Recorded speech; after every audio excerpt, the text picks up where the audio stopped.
Nipah മരണം report ചെയ്ത മലപ്പുറം ജില്ലയിലെ പാണ്ടിക്കാട് പ്രദേശങ്ങളിൽ പ്രതിരോധ പ്രവർത്തനങ്ങൾ ഊർജിതമാക്കിയതായി ആരോഗ്യമന്ത്രി വീണ ജോർജ് പറഞ്ഞു.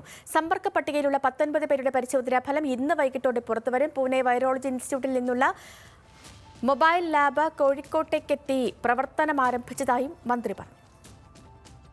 ആനക്കയം പാണ്ടിക്കാട് പഞ്ചായത്തുകളിൽ ഫീവർ സർവൈലൻസ് സംഘം 7200-ലധികം വീടുകൾ സന്ദർശിച്ച് വിവരങ്ങൾ ശേഖരിച്ചു.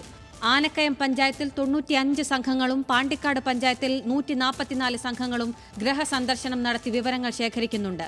നിലവിൽ കുട്ടിയുമായി സമ്പർക്കത്തിൽ വന്ന 19 പേരുടെ കൂടി സ്രവ പരിശോധന കൂടി ഇന്ന് നടത്തും. ഇതിൽ 5 പേർ ഹൈറിസ്ക് പട്ടികയിലുള്ളവരാണ്.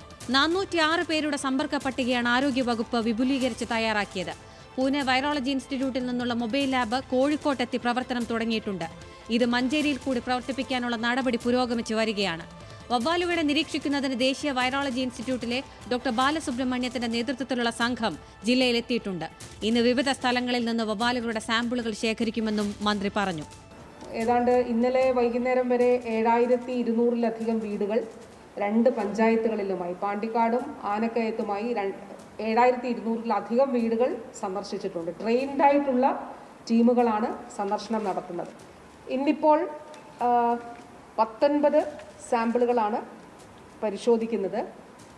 ആ 19 സാമ്പിളുകളിൽ 5 സാമ്പിളുകളാണ് ഹൈറിസ്ക് കോണ്ടാക്റ്റിൽ.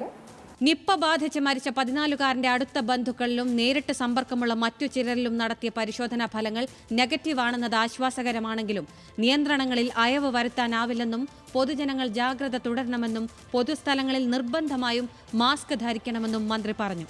നിപ്പ സംബന്ധിച്ച് സമൂഹ മാധ്യമങ്ങൾ വഴി തെറ്റിദ്ധാരണ പരത്തുന്നതിനെ ഗൗരവത്തോടെയാണ് സർക്കാർ കാണുന്നത്. അത്തരക്കാർക്കെതിരെ നിയമ നടപടി സ്വീകരിക്കുമെന്നും മന്ത്രി പറഞ്ഞു. ഈ സമൂഹ മാധ്യമങ്ങളിൽ ഈ നിപ്പയുമായി ബന്ധപ്പെട്ട് തെറ്റിദ്ധരിപ്പിക്കുന്ന ഒരു ശാസ്ത്രീയമായ അടിത്തറയും ഇല്ലാത്ത ജനങ്ങളെ ആശങ്കപ്പെടുത്തുന്ന ചില വാർത്തകൾ പ്രചരിക്കുന്നതായിട്ട് കാണുന്നുണ്ട്. ആ വാർത്തകൾക്കെതിരെ നിയമപരമായിട്ടുള്ള നടപടി സ്വീകരിക്കുന്നതിനാണ് തീരുമാനിച്ചിട്ടുള്ളത്. പൊതുജനാരോഗ്യ നിയമത്തിലെയും സൈബർ നിയമത്തിലെയും വകുപ്പുകൾ ചുമത്തി നടപടിയെടുക്കാൻ ജില്ലാ പോലീസ് മേധാവിക്ക് നിർദ്ദേശം നൽകിയിട്ടുണ്ട്.